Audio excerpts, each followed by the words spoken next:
Okay. The man who killed you almost did it again in this lifetime, emotionally.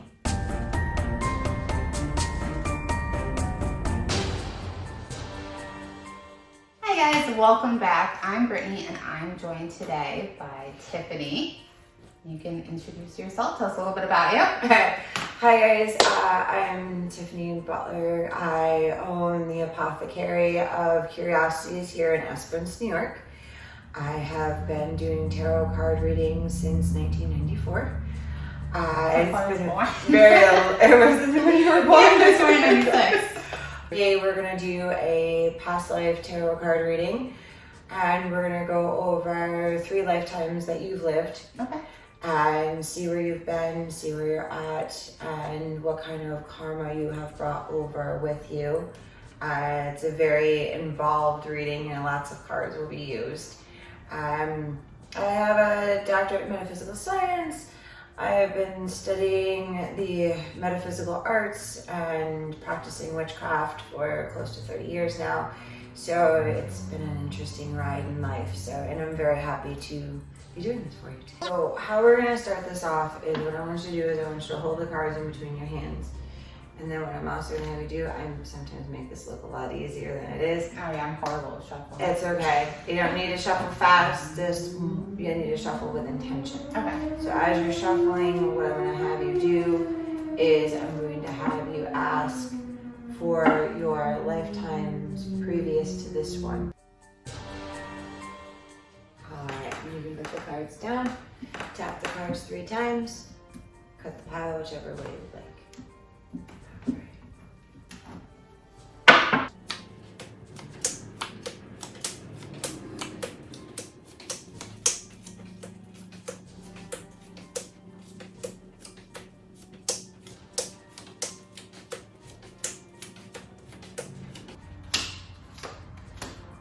Interesting. Cards just said cut us once for the rest. So. Alright, so for each lifetime, your first card here is pretty much about where you were. This is your family life, how you felt about things, what happened, so on and so forth. These are some karma and some experiences that you've taken into this lifetime to redirect, balance out, so on and so forth. This is how you felt about your life right before you passed. And this is how you felt about your life after you passed. And part of what you took into this lifetime too.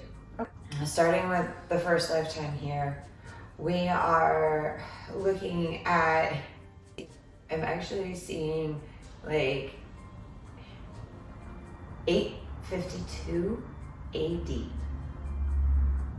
Definitely a long time ago. Yeah. Alright? That is a very, very long time ago. Not necessarily feeling like this was your first life in 852 AD. And it's very interesting that I'm getting like the 52. Usually it's like the 800s, that kind of thing, but very specific. I don't know if that number has any significance to you, if you're gonna see it, anything along those lines coming up, but yeah, 852 AD. An AD I've asked twice now to make sure, yes. And I'm getting that it was your second lifetime. I'm asking why they didn't give me your first lifetime, and they just kind of swipe it away, like it's irrelevant right now. So in this lifetime, it was all about how strong of a warrior you could be. I see you in military gear. I also see you male. Not necessarily a large, tall man, but a large built man. Strong, strength, muscles, like arms like this is kind of what I want to do, like arm. Not necessarily like the general, but definitely a commander, higher ranking in the military, a leader.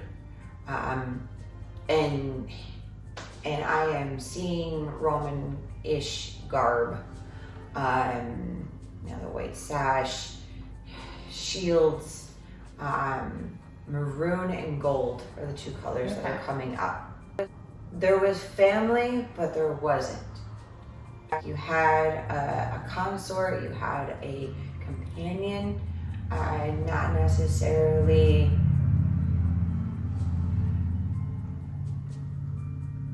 able to love, not knowing necessarily how to love. War was life. War was all life. Marching, traveling, everything along those lines, war was life. Very much a loner. Even I see camp being set up, and still you sat alone. You ate alone. That's also what's telling me that you're a higher ranking on the military level. Closed off, but very good at your job. Strategic pieces, being the one to figure out, the next plan, the next play, how things were going to go, how you were going to attack, stuff along those lines. Held in very high regard with your commanding officers. They went to you for the advice. The choices that you had to make within this lifetime saddened you. Even though you were proud of who you were proud of what you've accomplished, the missing out on family, children, having a connection with children, because I see children for you in this lifetime, but they're like far off in the distance and they're very faded. Like you had them, but you didn't know them.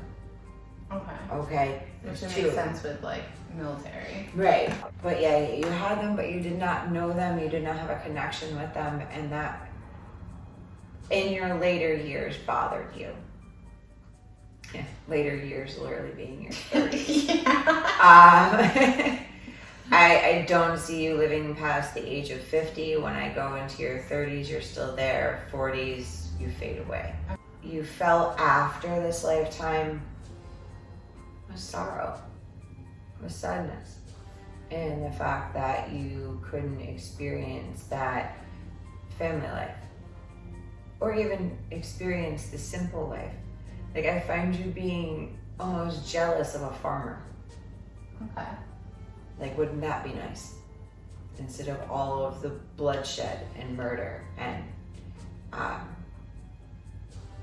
it's funny that what I'm feeling is that afterwards you looked back even on what you were told to do. You were disappointed that it didn't even make a difference. And still there was fighting, still there was war,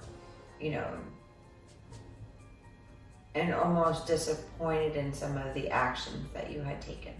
Decided in that lifetime afterwards, as you crossed over to the other side and you were, deciding to come back and have your reincarnation, that war was something you didn't want to be in. Like anything but. It was as if like, all right, I'm done with that. As in being a warrior, and I keep on hearing the word a murderer. That's really kind of how you felt at the end, like you were just a murderer, a hired murderer.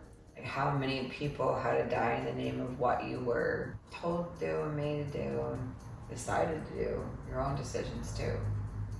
Being the fact that you did lead back to the other side, it was like, was it even all worth it? And the feeling that I get from how you felt is just kind of if you watched an old man kind of sit back and go, wow, that just definitely wasn't what I expected it to be. Yeah, especially when you got to the other side, it was like, this is not what I was striving for. In that lifetime, faith, you had it, but it wasn't what you focused on, because you had the focus of literally marching, war, things along those lines. Okay. Any questions? No, I mean, I'm not very pro-war, so I guess that would make sense. Okay. It's interesting that I was a man. So is all So are souls constantly being created? Like, is it possible to meet somebody that doesn't have a past life? Not necessarily. Okay. Not in this day and age. I was curious about if all souls were created around the same time, or if it was just kind of like scattered. So for what I've gotten, is that all souls were not all just created once. Okay. You know, and that you have a progression of souls that came in, and then you have a progression of souls that were reincarnated, and now we have such a influx of human beings, souls in human bodies, as I want to put it, that's why they say, you know, not everybody is created equal, and not everybody is a good soul or a bad soul. There's different types of entities that are being born amongst the earth. Okay. You know, that's why you have your stars. You hear about star seeds coming in. You hear about all the wonderful souls being born, but we don't hear about the dark side of it. Yeah. You know, not all entities being born into human bodies are necessarily of good nature. Yeah. I guess is the best way I can put it. Yeah. And a lot of us that are intrigued are driven to the metaphysical science part of things, usually have a background of some sort of doing that kind of work, or they are that old of a soul that they know that this type of work is a necessity to be able to acquire what they need to move forward. A healer or things like that. Yep. On to lifetime number 2. Struggle though, what I'm seeing for this one, I see you as a young maiden, a child, maybe about between the age of 4 and 6, poor, but not our version of poor. Like, yeah, I mean back then, it was much different. I see you poor on a countryside, like a farmer's daughter, that kind of thing. Second time I've asked twice now, geographically, where are we at? And I'm seeing like Upper France. Okay. French countryside, lavender fields kind of thing. And we're looking at about the 13 to 1400s time period for your lifetime. You actually lived a fairly long life for the time period. You didn't wind up poor. So like I said, I start off seeing you in the field, dirty, kind of in rags, happy, absolutely happy. And family around, definitely some siblings, decent sized family. It might have been a struggle to, in feast, famine, things along those lines, working for your own food. Not an easy life until about your late teens, when you had a marriage proposal. You had taken the eye of a wealthy man's son. Not necessarily a noble man's son, but a wealthy man's son. Which at first everybody was like, no, she's a poor girl, she, things along those lines. He did not care, he loved you. I see the two of you and maybe possibly running into each other and in the field. That's how it happened, like that everybody was intrigued on where did he find her. And then I go back to the field again. Like could have run into each other on horseback, something along those lines. He didn't know what to do being a servant girl. Going from a servant girl to having servants. I hear in the sweetest French accent, what a kind and loving woman. Like the people talked about you in your household, about how they'd find you in the kitchen cooking with the cooks. And at first they didn't understand it. You had no problem going out and getting the eggs from the chickens. And I see your husband just sitting back and laughing, not at you, but because of you all the time. Just because you were just a sweet, loving, happy individual. A much bigger transition from the first lifetime here. Oh, and I am gonna ask. No? Okay. So you know how they say, you can take a little bit of time off between lifetimes? You took a lot of time off between lifetimes. Like So- you went from this one to this one. Oh, there's none in between? There's none in between these two. Really messed me up. This one really, and that's why you actually got to live this good life. I mean, you have happiness, success, and memories. And that's a very good lifetime. You're very fortunate, and your last card here being the Lover's card, that it was a good life. I only see one child, I see a boy, but then I see lots of children.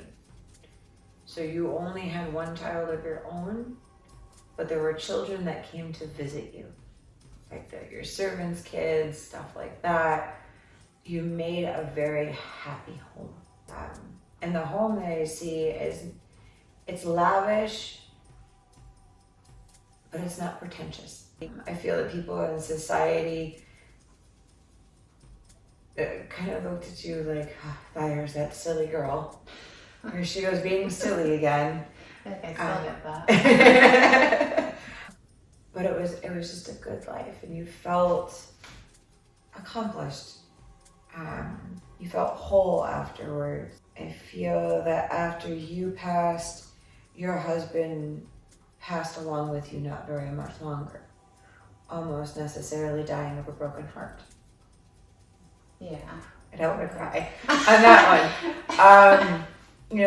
It's the wave of emotion that I just got coming through is that, like, he never thought losing you would affect him so badly. So he decided just to come with you. So, very, very beautiful union. Like, all those things you missed out here, you got to have here. Okay. Are you an activist now? Do you have like really strong opinions on how things should be? I only some things, but not.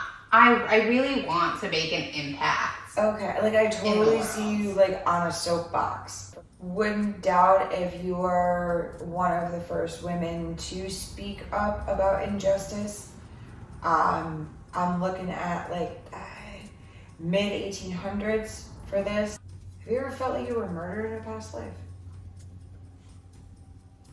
I feel like you've touched on the thought of this past life before, almost as if you know about it, but you don't. Just like feeling like something bad that I don't know about has happened. Like I've asked my mom before, like, am I missing something? And she's just like, the only thing that she says is that I would frequently talk of just the spirits, and she bought me dolls because of that. Okay. So I often looked at it as weird. She's talking to the doll. It's okay. I understand. I had stuffed animals. Mm-hmm. All right. So you were, again, female, unmarried, boisterous, red lipstick. That's interesting. Do you know about red lipstick? No, it's just. Oh, red lipstick was a protest. Most men think red lipstick is sexy. Yeah. But red lipstick actually was a protest. Huh. If not necessarily I want to say one of the first women to start to speak up. Like the bully of bulliers.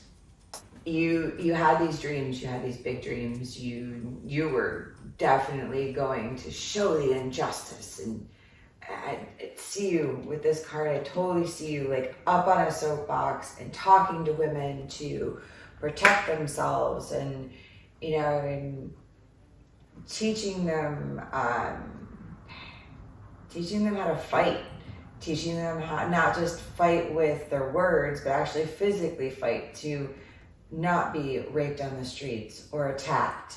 And I'm hearing trains, like train stations. So definitely the Americas, definitely the trains. There's something about the trains. Maybe that's where you sat in your soapbox. Maybe that's where you got to get people's attention. So you holding something in your hand and just ranting. And there's like a small group of you, like 5 or 6 women. You guys would do some shady stuff. Definitely, I don't want to call you a troublemaker because you weren't really a troublemaker. You were, you called it out. Men did not like you at all. There's some people. Well, they liked you. A huge fan of me because I call things out. Well, they liked you. They liked to look at you. They did not like to listen to you, and that didn't fly. Like you listen to you. You're don't speak unless spoken to type. Right. That's why you were considered kind of a troublemaker. Your parents, I see your mom just kind of shaking her head like, shush, girl. You're going to get yourself in trouble. Like, stop it. And she kept telling you that over and over again. And you didn't listen. I see you passing in your, like, mid-20s. Okay. You were strangled. How do you feel about chokers and stuff like that? I can't. My mom had a huge thing where she would bundle me up significantly. Mm-hmm. So I had to wear an undershirt, a turtleneck, a sweatshirt, and then a coat, 2 scarves, one to go underneath and one to go over, and then a hat, then the hood up, and 2 pairs of gloves. Oh, God. In the winter, yeah. My teachers did not like getting me ready to go onto the bus. But I can't wear turtlenecks. And I always took it as because my mom always pushed them, but I would literally pull at them like they were strangling me when I was little. Well, that's exactly what I got. Like, all of a sudden, my throat got really tight and I couldn't breathe. And the image that I got was somebody taking you by the neck, pushing you to the ground, and strangling you to death. I'm a way to die. It's not. No. And it's because of the fact that you were boisterous. You know, you were a troublesome girl. But not. Yeah. Like, yeah. I really want to say you were one of the founding women of women's rights, like working on women's rights. Like the secret society of women that came together and started getting us our actual rights, that we weren't just, for men's pleasure. I don't see you ever having like a lover. Not necessarily a lonely life, but your cause was the most important. In this lifetime, have you had an abusive relationship? I've had several. Okay. The man who killed you almost did it again in this lifetime. Emotion. Okay. So whatever that relationship that you can look back and say, man, that was the worst. Yeah, I know which one. Yeah. I'm recording. I'm not going to say any more. No, I can edit. Okay, cool. Yeah, so you're good. All right. But yeah, he definitely, he was out to kill you again in this lifetime, emotionally. Everything in this lifetime that you fought against in that relationship was everything that you fought against to not happen to a woman. Right.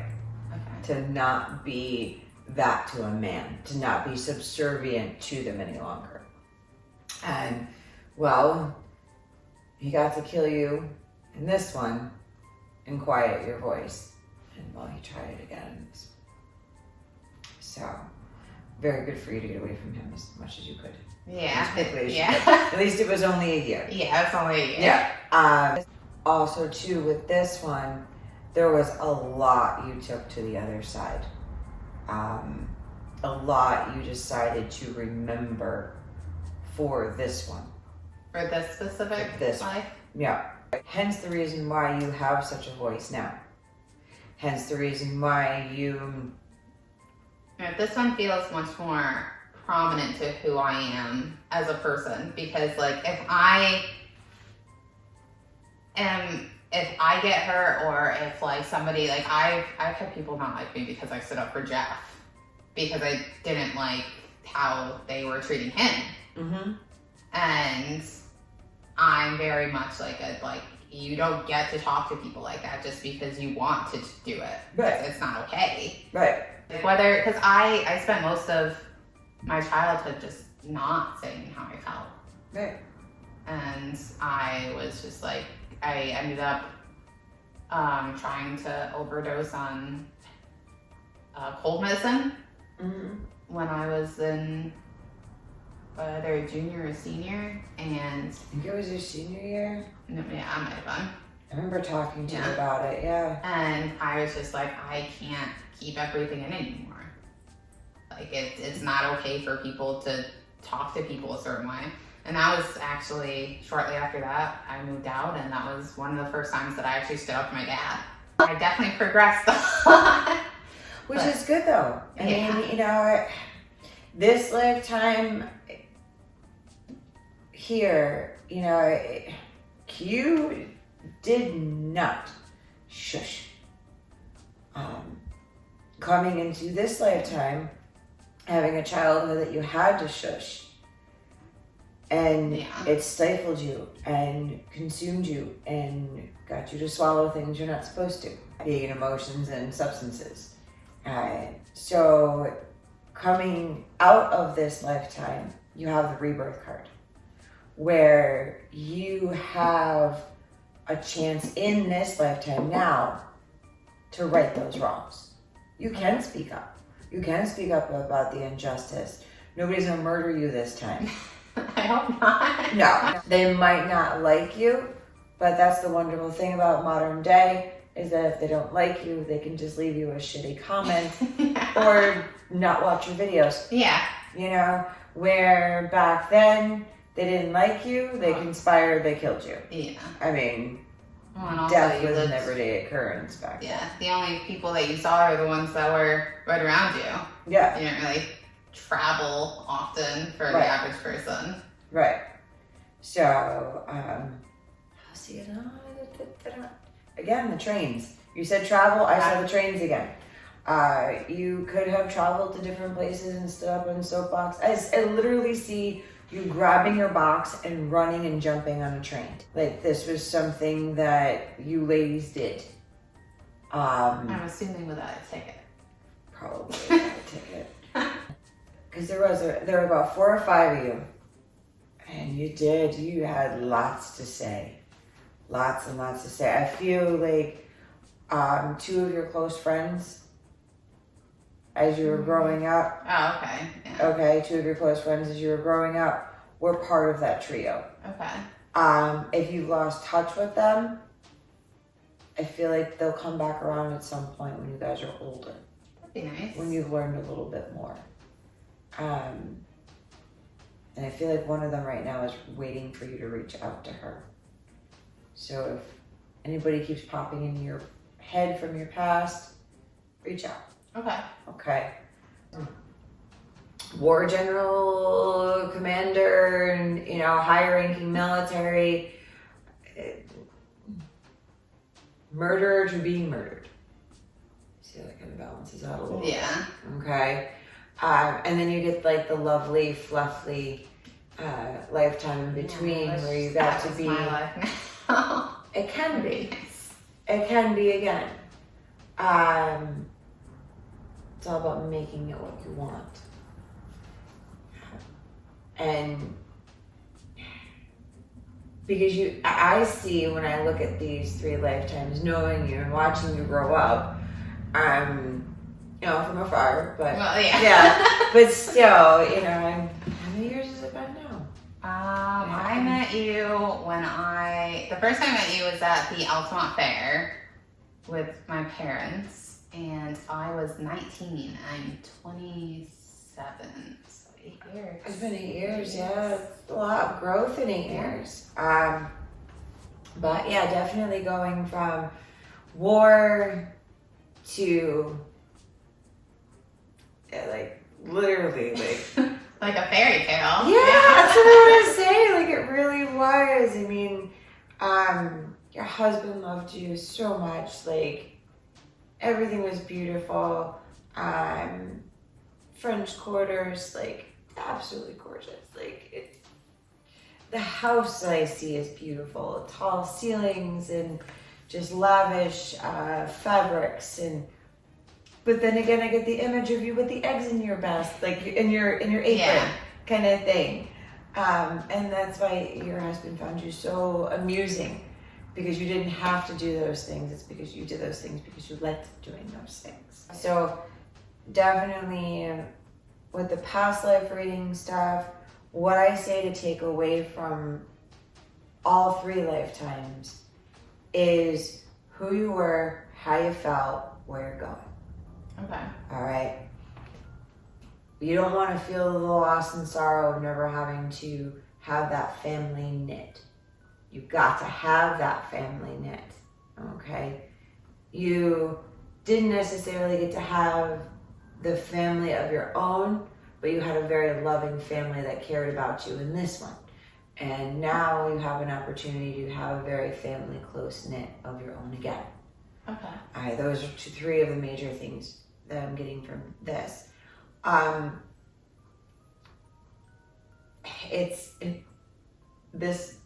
This lifetime is that battle cry that you have when you see injustice. This lifetime is why you enjoy the sweetness of being a mom and having people around you and wanting everybody to just have fun and get along and smile. And this one is why you are opinionated and you will call people out. But why you're also very cautious and untrusting of others. Yeah, it's rare. I mean, I feel comfortable around you, but it's rare that I feel comfortable around somebody. Right. I always feel kind of on edge. Right. Constantly in that borderline fight or flight feeling because of needing to, one, in this lifetime, watch your back, but not watch your back as hard as you had to watch your back in this lifetime. Okay. Yeah. But the one thing that I get from this one is that your soul is very happy that it gets to speak safely in this one, knowing that somebody's not going to come from the shadows and just choke you out to keep you quiet. They can block you, they can hang up the phone on you, they can not watch you, they can not listen to you, but you're not going to get strangled to the floor. Which is nice. That is nice, isn't it? This lifetime I'm seeing for you with the accumulation of these 3 is to make a mark. And to make a mark that's worth it to you. Yeah, my entire life I felt like that's very, I don't know how to word. It's been a very strong feeling. Like I want to make a difference. I want something that's going to last. Right. And last far past me. I want to make a difference in people's lives. And what does that mean? Well, it all depends upon what they need. Yeah. How can I help that difference happen? Is it by giving them a reading? Is it by coaching them on helping them see a better way of life? Is it a massage? Is it, a soul retrieval? That's why I kind of wear so many different hats, because not everybody needs just a reading or just a this or just this or that. So, I like to offer a whole bunch of different kinds of sessions. That way, when you come into me, it's not, okay, well, think I want a reading or I need a reading, I'm like, okay, no, we need this instead. I've had people get a hold of me and they're like, I don't know why I'm calling you. I don't know why I need to see you, but I really feel like I need to see you. Something is telling me I need to come and see you. And I'm like, okay, we'll figure it out when you get here. They're like, really? I'm like, yeah. I don't know what you need there until you sit down in front of me. Yeah. Do people only, well, no, you said that I took a break. So is there another one in between here? I see about 4 or 5. Okay. 4 or 5 lifetimes in between here. But these are the ones that they thought were important to me at Yes. this moment. Yeah. I feel definitely 4. So between what we said 1400s for this one we're looking at like 1800, mid 1800s. mid 1800s. So I mean that's quite a long time Yeah. between. You know, and we definitely didn't live into our 90s back then. Yeah. So, you know, those 4 lifetimes were important, but not as important as these 3 to bring up to you now to let you know why you're at where you're at. All right. Well, I hope that you guys enjoyed the reading as much as I did. And definitely make sure to either reach out to Tiffany on Facebook or stop in. You can check me out. My website is TiffanyMarieButler.com. All of my sessions are on there. And I look forward to maybe hearing from some of you guys. Have a great day. I'll also link it all down below. Until next time. Oh yes, bye. Bye guys.